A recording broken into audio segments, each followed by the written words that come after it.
complicated profession. Don't you agree? The Cinik Radio Podcast.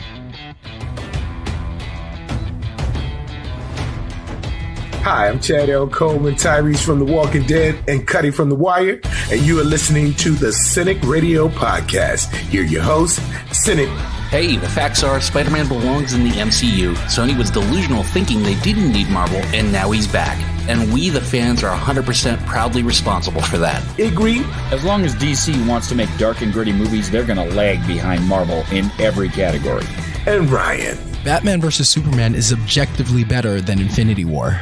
IG, did we just forget Kim? You guys completely suck. This is the greatest show of all time.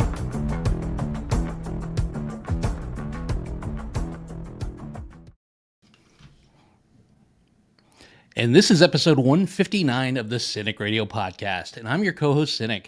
And joining me, as always, my co-host, your friends and mine, Igri and Ryan. And on this week's show, we are excited to break down Wakanda Forever. As I've written about 160 of these things, I know, I should be much better at it by now, but I'm not. But by far, this has been the hardest one I had to write. I sat looking at my screen and said, how do we even tackle everything there is to unpack in this movie? We're going to do our best, so let's talk about it. IG, I noticed that unlike all other Marvel releases, I was happy for this movie to be out, but I kind of walked into the theater with a bit of a heavy heart, probably because I knew that parts of it was going to be a super hard watch. I mean, did you feel the same at all? I felt exactly the same. I knew that they were going to spend a lot of time trying to pay tribute to Chadwick Boseman, which he's 100% due. And the fact that they would put as much effort into letting him be kind of remembered, especially at the beginning of this movie, was really important. I mean, they did some sprinkles throughout and then another big thing toward the end, but they really put the whole beginning of this movie as a remembrance for Chadwick Boseman, who was a large part of the MCU and is greatly missed. His Black Panther portrayal was amazing. So I knew that it was going to start that way. I didn't know how much it was going to continue that way, but I'm glad they did it. But at the same time, I knew it was going to be more of a sad beginning to a movie. Right away, we jumped into the death of T'Challa. I mean, Ron, and do you feel like they handled it respectfully to both the character and the actor? Yeah, no, I think that's one of the things that was done really, really well. Is I think, there are a million ways you could go with telling that, as you've got both an actor and a character death. And I think they handled it as well as they could. I didn't want to see a CGI version of him, or even, obviously he's wearing a costume, so you could have somebody who's not, Chadwick Boseman in the costume. But I think that they handled it as well as they could. They deal with it early, and then it sets things off. Where I guess where the story needed to go. So I think it was handled, just throughout. They did as well as they could with a situation like this. There was a movement after Mr. Boseman died to recast T'Challa. IG, do you think that would have been the right move? No, not at all. He's too recognizable and too important of a character to just recast like that. And the way that, that Chadwick Boseman left, I mean, it wasn't like the guy playing Rhodes in the Iron Man movies that was just mad about how much money he was getting. This was a devastating thing to Hollywood and to fans of Chadwick all over, regardless. So to replace him just to keep, making money for Marvel, I think would have been the wrong idea. I think that would have hurt their brand way more than the way they went. And I think you would have done the actor a disservice if you did that. I mean, the guy's gone. Give the character a break. There would have been a complete other set of debates on whether he was as good or whether he was worse, or if the movie was as good, or had they not done this. I'm glad they left it alone. I love the way that they handled it. Just the beginning of the movie, I don't break up very often at movies, but I do have a soft spot when it comes to stuff like this. And to see the people grieving on screen, it really touched me in a hard way. Just be in the room with Sherry as she was kind of breaking down and trying to print in the timeline, and it was impactful. And I'm glad they did it the way they did it, rather than just sweep it under the rug. Let's just get somebody else in the suit and keep it moving. Movie production issues, Ryan. Death, rewrites, injuries, COVID outbreaks among the cast, backlash because of Letitia Wright's vaccine views. I mean, are you surprised that this movie came along and came together as well as it did? Yeah, I mean, it's Marvel. You know, they've got it's a machine, and so I think anything that's come out kind of post COVID has dealt with a myriad of issues, even just relating to just production shutdowns because of COVID outbreaks. So yeah, I think there was a lot, and I'm more surprised that it was done so quickly. You know, it's just I think everything feels like both it's been a long time since COVID and in very short time, and the fact that all of this happened in a relatively short time, and they were able to put together a movie that had a pretty cohesive story, and also was a tribute to Chadwick Boseman. It is impressive that they were able to get that done, but I'm not shocked because you do have that Marvel machine. I think it was more to me that they were able to put together a strong enough story that worked, than anything else. Much like James Gunn with the Guardians of the Galaxy, Ryan Coogler has crafted his very own unique style of everything. It's so Wakanda. It's different and frankly amazing. IG, do you feel like this alone, the casting, the costumes, the setting, do you think it kind of makes Black Panther feel like it's a standalone project?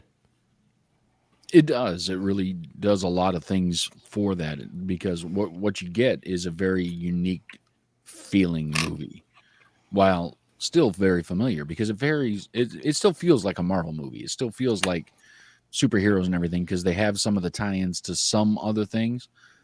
But one of the things that they did that other Marvel movies, at least lately, have been missing on is the links to the other things. They're there, but they're very small in this movie.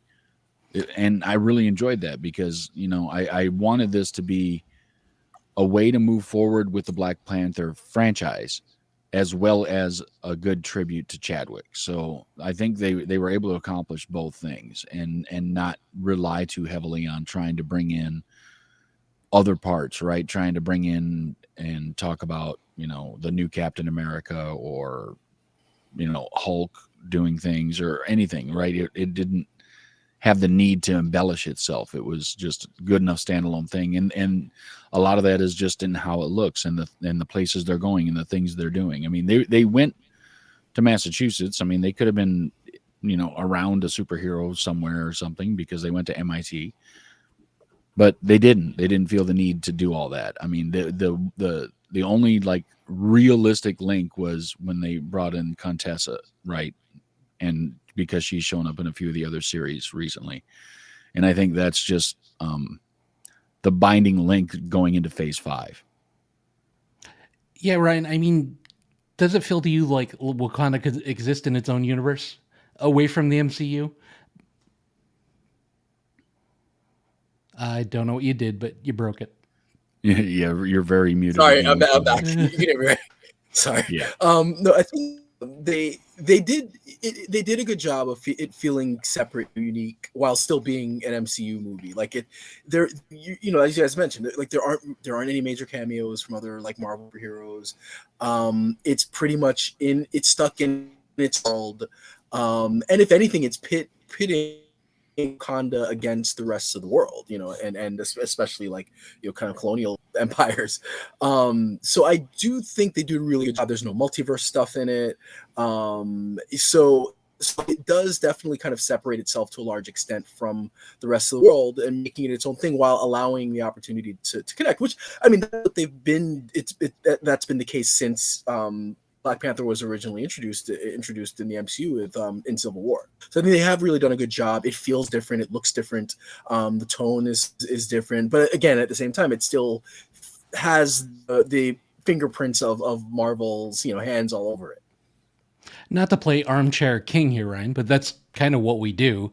T'Challa's choice to reveal Wakanda to the world. Do you think that because of the unintended consequences, he might have done it differently? I mean, you have most of the world knocking on your door now asking for a spare cup of vibranium. Yeah, I think there's. I mean, it maybe brings in one of my kind of critiques. I think maybe we get to a little bit later, but I was kind of under the impression that Wakanda is like the most powerful nation in the world at this point. So in revealing themselves, it's like, well, look, we're the only ones with vibranium, and we can destroy. Nobody's going to take the chance at kind of trying to invade. But I think one of the weaknesses here is it felt weak. Compared to the attack by Namor, like that group that are aquatic based were able to do so much damage so quickly and have them in retreat kind of made me wonder, like, what is that? Are they powerful? And maybe he should have thought about revealing Wakanda to the world. Well, you talk about it that way, but you got to remember, basically, they're all like, all the people from Namor's world are all like doped up with heart-shaped herb type medicine, all of them. Whereas in Wakanda, it's just the Black Panther. Yeah. So, they have all the technology, but not everybody's already super strong and doing everything else. So you're right. I mean, it seems like they're weak, but they're a technologically strong country, whereas the hidden basic Atlantis type place, they're all like mutants. Yeah, but would you rather have like nuclear power people, or nuclear weapons? And so I just felt like it was a little. It felt like I'm saying I agree with what you say, but there's a reason why they were so easily able to run over Wakanda, because they obviously could get in, and everybody's strong. Yeah, that's fair.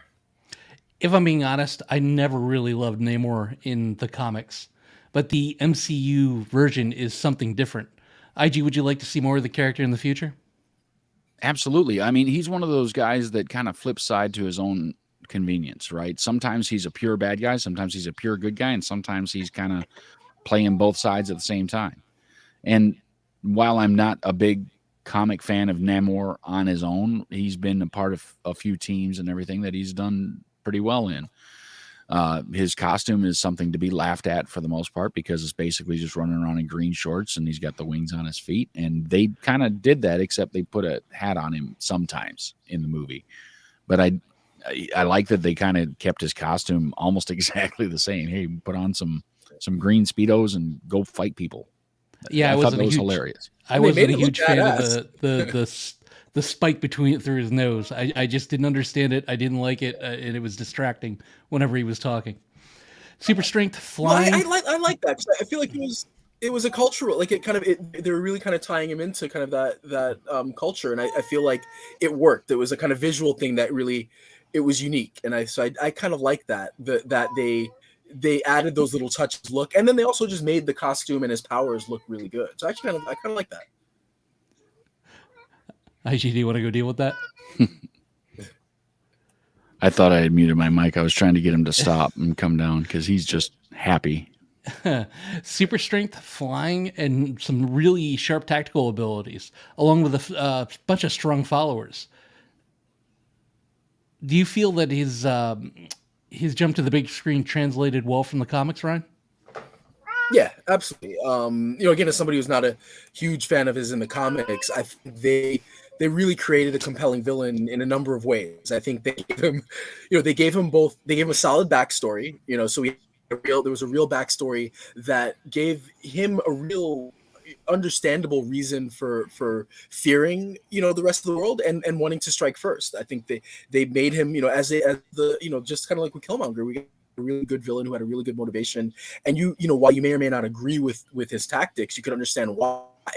And then visually, I loved what they did with Namor. And again, he looked good. He looked powerful. They even made the feet look good, which, if you would have told me that before, I would say, no, that'd be crazy. But they made that look good. They made his powers look strong. I think the performance was good. So I think I really liked everything kind of about Namor I didn't love was they just didn't quite make his world. It wasn't as obviously fully realized as we got with Wakanda, and yet there is a world there that clearly has history, and we could have seen more of. But again, it's a Black Panther movie, so we can't spend too much time in a new world. But I almost wish that we'd gotten a little bit more of that and seen what his world was really like. Yeah, I realized afterwards that they changed the name of it to Tolokan because Aquaman Atlantis came belongs out. to DC right now. Yeah. Aquaman came out, and he's also from Atlantis. Like I had forgotten that. I got my fishmen mixed up. But also, it was a little odd to see his people being blue skin and living in the water with what's the name of the stupid movie coming out? Avatar. Yeah, with Avatar so close. Blue people living in the water. Yeah. There was a preview before that. I'm still not jazzed about it. I mean, it's going to be visually satisfying, but I never vibed with the story at all. But IG, do you think that they did enough to make Tolokan kind of separate from Atlantis? Because we saw it in Aquaman. I think it's enough separate, but I don't think it was enough fleshed out. Right? They showed some things, and like they had a wide shot.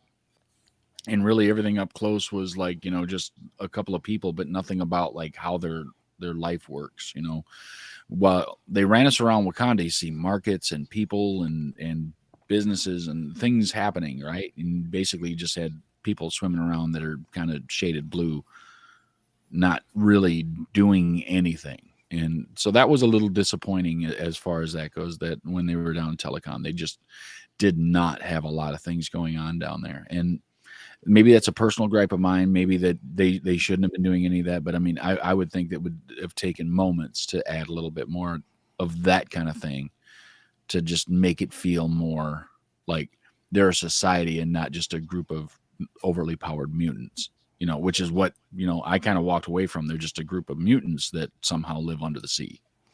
At a certain point, maybe we'll see Tolokan a little more, or maybe they'll get their own TV show or movie. It's possible. Namor is a big enough character, and I mean, there is a base there amongst the comic community that he's a known entity. Ryan, we said farewell to the Queen, but did she not leave a mark on her way out? Angela Bassett, hands down, should win an Academy Award for this movie. If you disagree with me, you're wrong, but I'll give you a chance. Yeah, no, it was a phenomenal performance in the short. I mean, she knocked it out the park. One of the best, I think, MCU, definitely one of the best performances I think we can think of with the MCU. I think she projected the anguish and that I think everybody kind of felt in that, and knowing that there was going to be the meta aspect of us dealing with Chadwick Boseman's death as well as T'Challa's death. I think she performed that, I mean, brilliantly, and it was a shock when she dies, but like for that, that time she was in it, she was powerful and easily, the best performance, of the movie.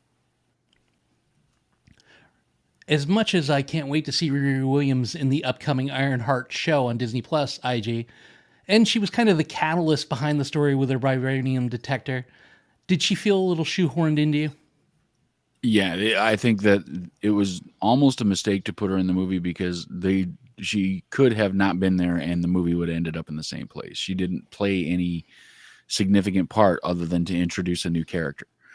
Now, I'm all for introducing new characters that people aren't used to. I mean, I know Ironheart is a comic and it exists and everything, but it's not as well known as many other things. There's a lot of properties that still haven't been touched by the MCU that are much more well known than Ironheart, but they had announced an Ironheart TV show. So like, are they just going to go in blind like they did with Miss Marvel and just introduce it? Or do you take a little bit of a shot because, based on ethnicity and everything else, the character fits in Black Panther, and they have to have some kind of reason to have some kind of conflict begin. That's a good reason, but I don't think they needed to spend as much time with the character and bring her to Wakanda, putting the Queen in danger and everything else they did to shoehorn her in. I think I like the character. I think that it was just wasted screen time to put her in this project right now. Like at some point she probably should end up in a movie, but it's not a developed enough character that we all care enough about. And they didn't spend enough time teaching us to care about her. So yeah, it was a little bit rough. She was smart. It was awesome. I think that was great, and I think that there's the Ironheart series will probably be just fine and a lot of entertainment. But this was a poor move. I mean, there's a few things that I have some complaints about Wakanda Forever, but How about you, Ryan? that's one of them.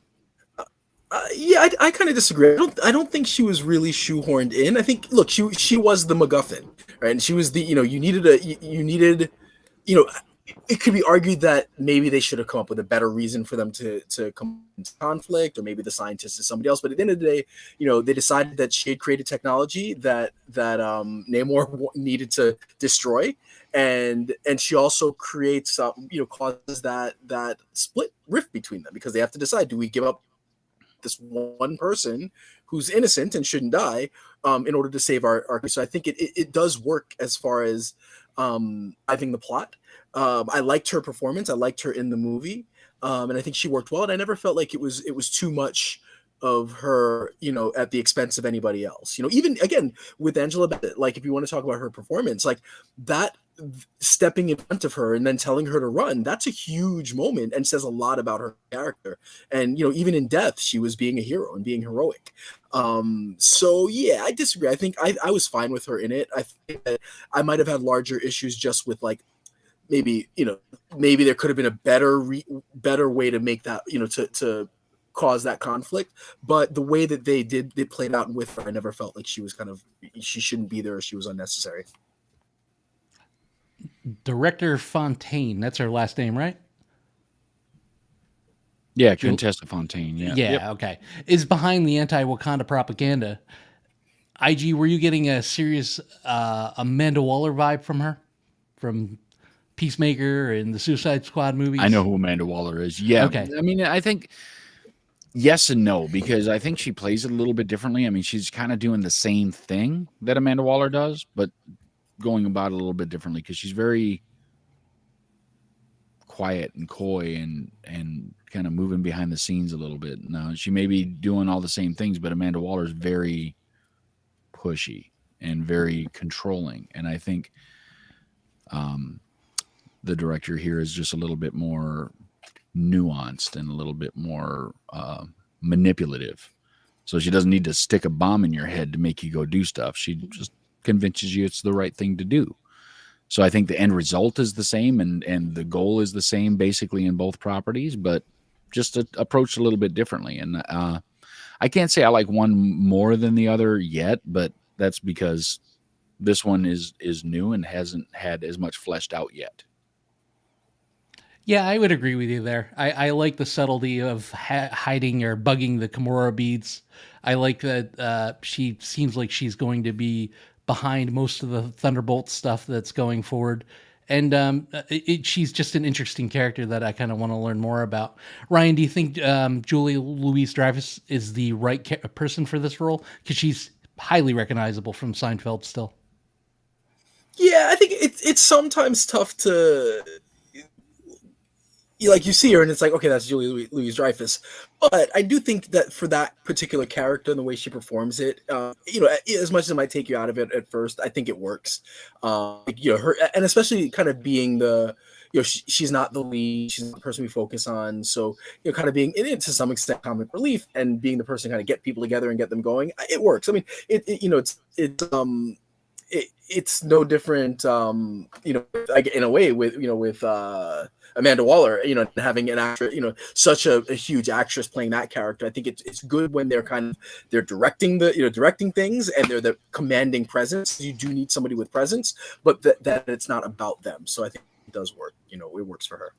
I mean, you asked this question when we have Christian Bale in the last big MCU movie, who played Batman and has done a number of other things, and Benedict Cumberbatch, who's been all over the place, and he's a main character in the MCU too. So I think that Julia is doing such a good job with the role so far that I haven't been like thinking of her doing the Ellen dance, from Seinfeld. Like, I'm okay with her just being a different character. Like, maybe it's the purple streak in her hair, and it sets her apart enough for me to just have a disconnect. Ryan, the heart and soul of the movie has to be Princess Sherry. Her arc drove the movie from losing her brother, and then her mother, and then becoming the Black Panther and the ruler of Wakanda. Do you feel like Letitia Wright picked up the ball and ran with it, both emotionally and physically? I think she did. I mean, I think it was the part of the problem is when they did kind of do the little montages with Chadwick Boseman, you do realize how much he owned that role, and I think she did a great job, but maybe there's just something missing. Also, you have this situation again. We're coming back to Angela Bassett. So such an amazing performance. I thought Lupita Nyong'o was amazing. Was great. So you have people around her that are so good. I want to watch Winston Duke play M'Baku. I just want a Winston Duke M'Baku show. I don't care what he does. I'll watch him just go shopping. I'll do it. I'll watch that every hour of it. I don't care what it's about or what he's doing. So I think when she was surrounded by people who were so commanding and had such great presence, I don't know that she quite rose up to where I would like for her to have, but that's not to say that she didn't. Her performance was good. It was very, very good. I think just like when you compare, when you start comparing it to Chadwick Boseman and how much he owned that role, and again, just the ensemble around her, it maybe she didn't stand shoulders above everyone else, as I think we would kind of hope. But it's not a knock on her. Maybe it's just more how great everybody is and has been around her. Yeah, I mean, those were big shoes to fill, right?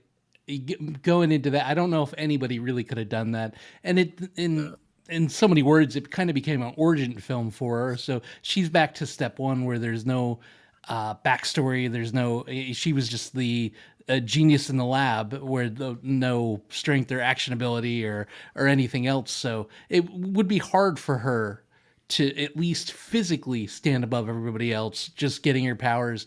And but emotionally, I think she did a great job carrying the movie. I would like to see more of her in the role, but IG, I think I'm a little worried that maybe your personal differences with Disney might cut short her reign as the Black Panther. What do you think? Well, that is a good point. They had to keep her in there because like the contracts had already been signed. They'd already started shooting when the pandemic hit, right? So they were already like in that motion, doing things and getting things ready. So like it would have cost Disney a ton of money to get away from it.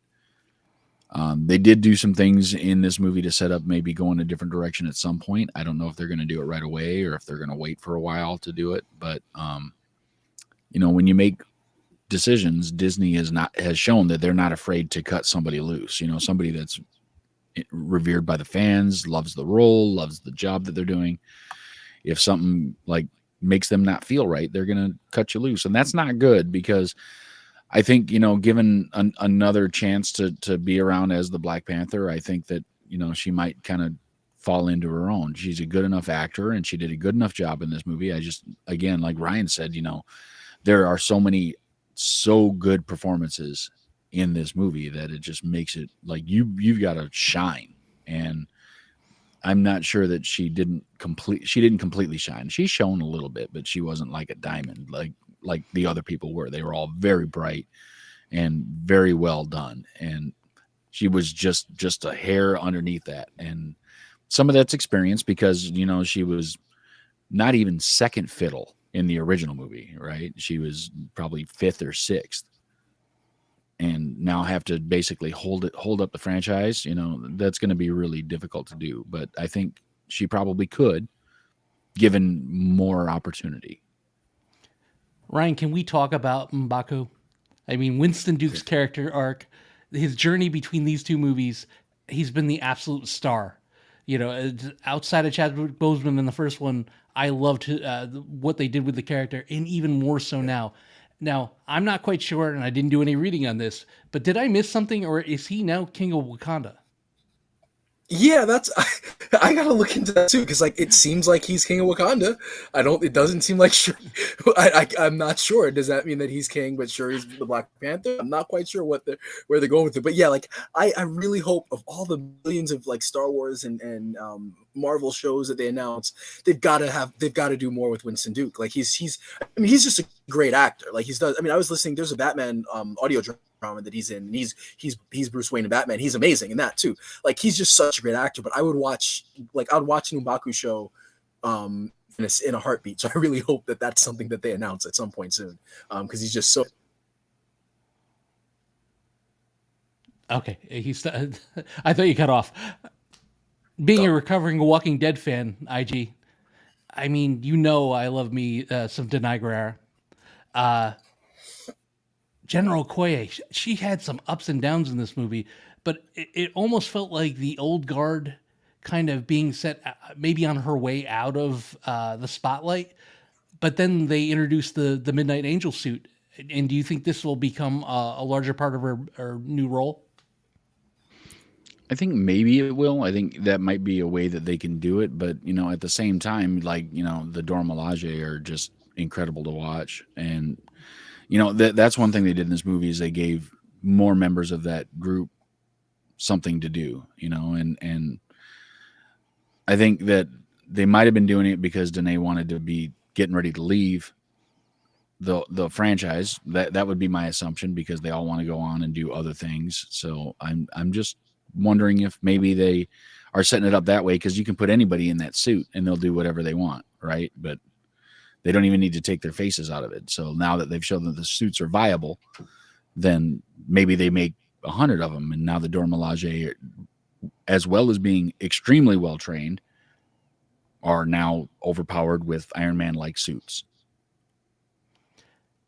It's quite possible. I mean, if you're looking for a strong female lead in anything, she's the person that you want to turn to. Like, cast her in everything, because I can't get enough of her.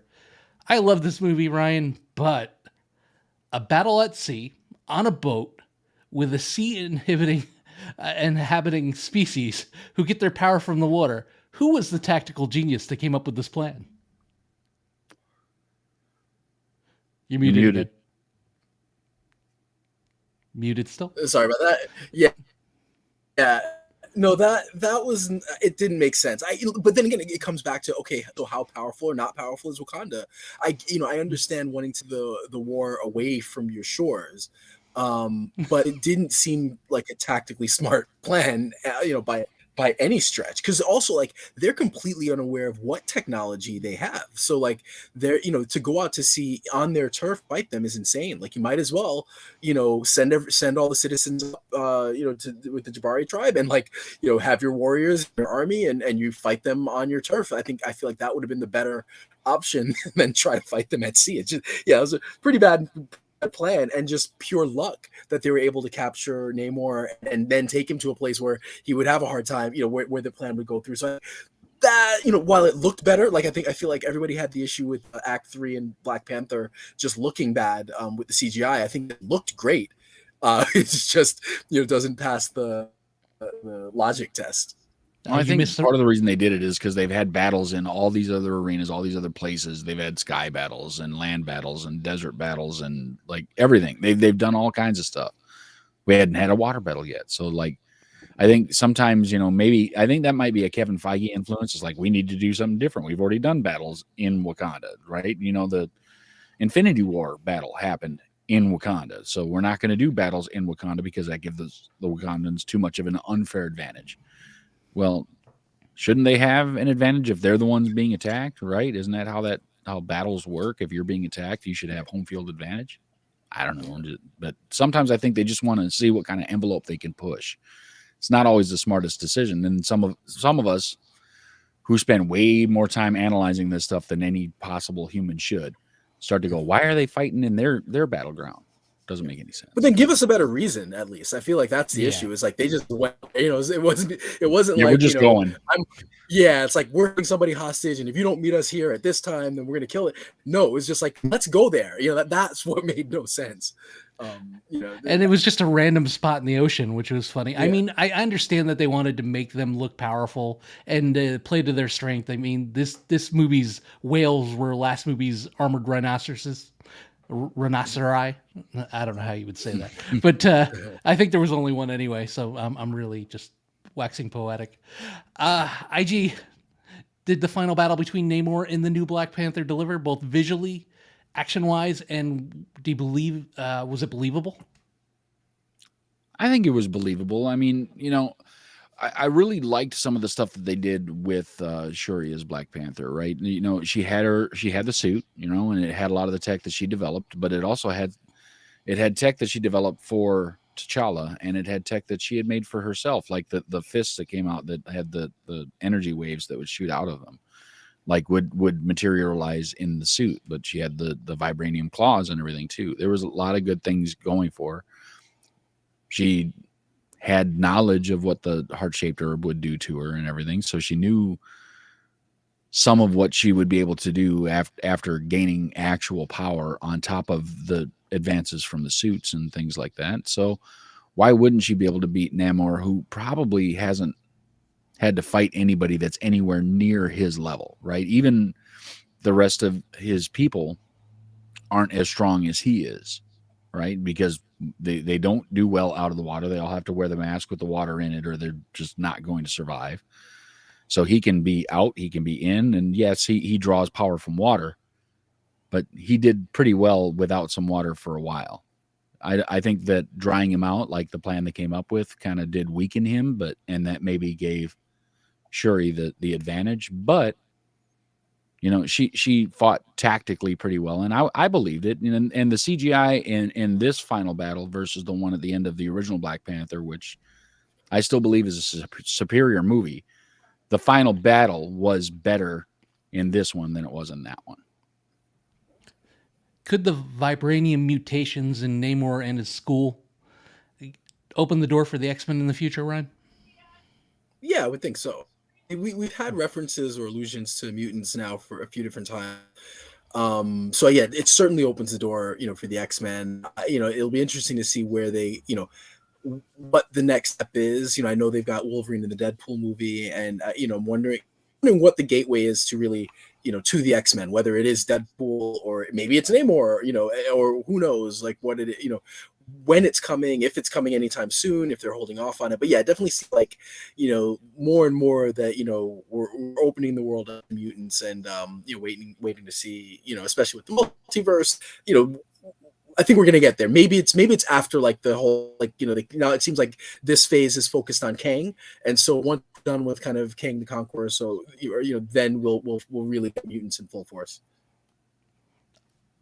IG, are you in a rush to get to the X-Men, or do you feel like we have enough on our plate right now? They just keep introducing new heroes and new villains and new types of bad guys and villains and characters. And are you in a rush to open that door back up and welcome Professor X, or can you wait and kind of let us get straightened out what we have already? Well, my thought on that is, just to be perfectly transparent, like, they're probably my second favorite franchise behind Spider-Man as far as Marvel goes. I love the X-Men. They're just awesome. But we've had so many X-Men things and so many like variances of things going on that if they jumped right back into it now with enough of the people that have been in recent movies that don't want to come back and do anymore, now we're recasting everybody again. And, I know that Hugh Jackman's going to do Wolverine one more time in Deadpool, but I don't think he wants to sign on for another slate of Wolverine appearances in X-Men movies in perpetuity for Marvel, because it's a lot of work, right? To keep that physique and to do everything else. And he's done it for a long time. And I'm sure that, like, he's doing this because him and Ryan Reynolds get along very well. So why not go do that? And it's going to be a little more of a fun adventure type movie than he's used to doing with that character. And I think that's the reason he's doing it more than anything else. So there are other properties that have not been treated as well, like Fantastic Four, that, yeah, they had a movie not too long ago, but it, like, almost no one saw it. So why not build that up better? They've announced other things like Blade and all the other things that they've announced, that if they just get through all of those things first, so that I'm doing something. He's having an argument with the cat. If we get through all of those projects first, and so that we can, like, give X-Men a rest, right? So that we can get far enough separated from it that if they recast everybody and start a different franchise. Like, just say, hey, we're going to do Earth 318 instead of, 616 or whatever. And we're going to do these X-Men over here because we've already introduced multiverse. They have all kinds of options of things that they can do, and they can put the same characters with different actors and do it differently. Not that it was done poorly by Fox, but it could have been done better. And especially now with the way that they're doing a lot of these Marvel movies, they obviously can be done better than they were. I mean, just with the technological advances for CGI and everything else. I guarantee you, no Ryan Reynolds, no Hugh Jackman. I mean, they gave the character a perfect ending. It was a great movie, and he wasn't going to come back. But having some guy named Ryan constantly harp on you to do stuff, you're more inclined to kind of go along with it. It's something about the name, I guess. It just breeds trust. Ryan, Nakia has a secret. During the mid-credit scene, we might have been given a look at the future as they introduce Prince T'Challa, second of his name. Do you think that we're looking at the new Black Panther down the road, or was that just something to give us hope that the character T'Challa will live on? And also your thoughts and rating on the movie. Okay, so I would say I think it's more give us hope and something to down the road. I don't think, especially with these movies for the most part kind of being along a timeline that roughly moves along with our timeline. Obviously with the blip, we had that 5-year jump, but for the most part I feel like we're not going to get a huge jump forward. So he might be King T'Challa in 10 years or 15, but I feel like we'll get another Black Panther movie and more appearances of the Black Panther as Shuri before we get him. So it was a nice little twist. It was a nice way to end the movie and kind of close that book, because we're wondering, like, why did she leave? What was, why wasn't she around? Why would she not stay at the funeral? And so it was a nice little gesture to, towards I think the fans and towards just giving us some hope in the future, as you mentioned. As the movie, I really, really liked it. I don't know, I feel like the first Black Panther was kind of like a celebration. And this definitely felt more, there was a lot of mourning, and it felt, didn't quite feel as triumphant as the first one. But, I think Ryan Coogler had a lot to do. I mean, you had to, really, deal with the death of Chadwick Boseman and by extension the Black Panther. You had to effectively give an origin story for Shuri, tell the story of Namor, give him the origin story and his motivations, and make that clear, and make a battle between them realistic and feel real and feel like that's something that would happen. So he had a lot to juggle. I think he did a very good job overall. I do feel like because there were so many things that he had to do, that the story kind of lags at points. And while I think the performances are great, I think Letitia Wright doesn't reach the point that I would have liked her to reach, as we mentioned, but was still very good. So I think overall I would give it an 8. I think it was really good. It definitely, I got the feels several times.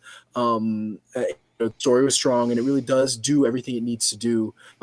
Sometimes better than others, but yeah, I would give it a solid 8. It was really good, and I enjoy it. I'm looking forward to seeing more, and I hope that they get Ryan Coogler back for another Black Panther movie. IG. So I really did enjoy this movie, despite some of the criticisms I've already put forward.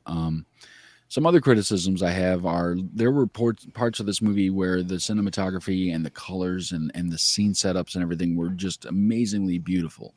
And there were parts where you couldn't see hardly anything. The darker shots were not shot as well as any part of the original Black Panther movie. And I don't know why, because Ryan Coogler has shown the ability to do it. And it was just really poorly done here. And it's a trend that's been happening in a lot of places. Like it was prevalent in House of the Dragon this year too, where the things that are supposedly night shots are really poorly done, and you can't see the things that you should see in them. But the things that were lit properly and the daytime scenes and everything were amazingly beautiful. The CGI was much improved over the first Black Panther movie. Many of the acting roles were just knocking them out of the park. Angela Bassett and M'Baku and all these things, they were doing just amazing jobs. But this movie had to pay tribute to Chadwick, and I'm glad they did, but it did take away from just being a Marvel movie, which is fine, and because they need to do that. He deserved it with the amount of time and energy that he gave to everything. 1 second. Kitty, come on. It's trying to climb on my desk, and it's going to be right here momentarily, so I had to put it on the floor. That being said, I think when we reviewed the original Black Panther, I think I gave it a 10 because it was that good of a movie. And I still stand behind that grade. It was that good of a movie. This one, with all the things it needed to do that took away from just being a Marvel movie and being a fun thing to go do on a Friday night, it still gets an 8, right? They did all these other things and still put together a cohesive movie. So I'm right on with Ryan. It gets an 8 from me. I did enjoy it. There's things they could have done better. There's things they could have done worse. There's things maybe I didn't agree with, but I would watch it again. I would enjoy it again, and I probably will be watching it a number of times again, just like I have with the original Black Panther movie. Yeah, I kind of agree with you both. I mean, this movie was crowded, and it wasn't just people staring out across the ocean solemnly, lost in their thoughts and mourning. There was a lot going on. It was busy. It was emotional. But it was still a lot of fun, and it introduced a brand new character that they can do loads of stuff with, and is always enigmatic, kind of in the comic books, where you never know which side of the line he's going to fall on. I see the world kind of through Cinik's eyes, hence the name of the show. But immediately I feel all the feelings, especially when it comes to cats, or dogs, children, and people dealing with loss. A loss of a loved one just kind of breaks me up, because I empathize with how they're feeling. We can't just dismiss these movies all the time as just popcorn and eye candy, that they lack acting or substance, as some of the, premier directors have said. It's just not true. These movies are written and directed and performed by amazingly talented individuals. Ryan Coogler has become Marvel's MVP in the span of 2 movies. I mean, you took a situation where this movie could have been a complete disaster, and it's going to turn into one of the tentpole movies in the MCU going forward. I was moved from the opening credits and still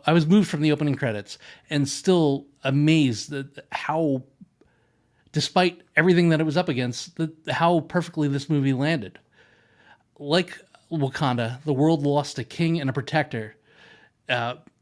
We lost so much when we lost Chadwick Boseman. He was just an actor. He had become an icon, a sweet, humble, genuine person that, was not only the face of Marvel fans, but the face of everything that had gone right over the last couple years.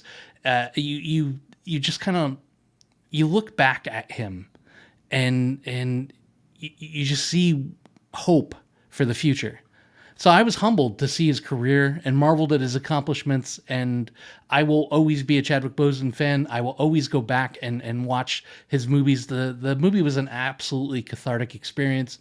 I thought it, had the potential to be a masterpiece. It was close. I'm going to go ahead and give it a 9.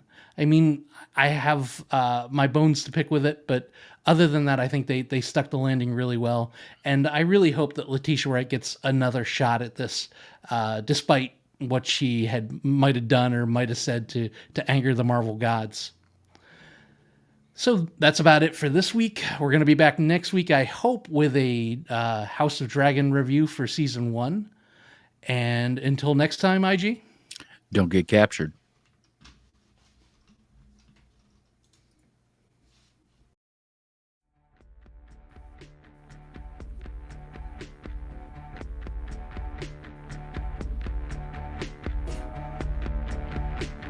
Follow the podcast on Twitter, Facebook, and at cinicradio.com. Available for download on iTunes.